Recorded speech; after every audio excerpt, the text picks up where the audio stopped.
সুধী, শীত এসে গেছে আমাদের নগরীতে। আর এই শীতকে খুব কাছ থেকে আলিঙ্গন করতে আমি চলে এসেছি গ্রামের বাড়িতে। আর এই শীতের প্রধান আকর্ষণ হচ্ছে খেজুরের রস এবং রসে ভেজানো পিঠা। আর সেই খেজুরের রস যদি হয় নিজের গাছের, তাহলে তো কোনো কথাই নেই, স্বাদের মাত্রা উচ্চতর লেভেলের। আচ্ছা, খেজুরের রস এবং গুড়ের জন্য যশোর জেলা বিখ্যাত হলেও বরিশাল কিন্তু কোনো দিক দিয়ে পিছিয়ে নয়। আর এখন সময় দুপুর ১টা, আর গাছ কেটে প্রস্তুত করা হচ্ছে আগামীকালকের রসের জন্য। এবং অলরেডি আমাদের যেহেতু ৩টি গাছ, তার মধ্যে ২টিতে অলরেডি হাঁড়ি লাগিয়ে দেওয়া হয়েছে। আচ্ছা, গাছ থেকে হাঁড়ি নামিয়ে ফেলার পরে গাছ থেকে যে টিপ টিপ করে রস পড়ে সারাক্ষণ, তো সেই রসটি নষ্ট না করে আমরা ছোট একটি হাঁড়ি লাগিয়ে দিয়েছিলাম, অর্থাৎ ছোট একটি পট লাগিয়ে দিয়েছিলাম।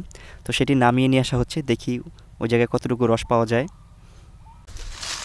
আমাদের এরকম এক নম্বর রস কোথাও নেই। আচ্ছা, রিভিউ শুনলেন তো।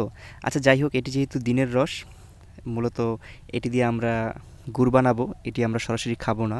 এখন যেই রসটি হাঁড়িতে পড়বে সেটি হচ্ছে রাতের রস, সেটি আরও বেশি সুস্বাদু এবং পরিষ্কার। সো ওইটি নিয়ে আমি আরেকটা ভিডিও বানাবো, ঠিক আছে,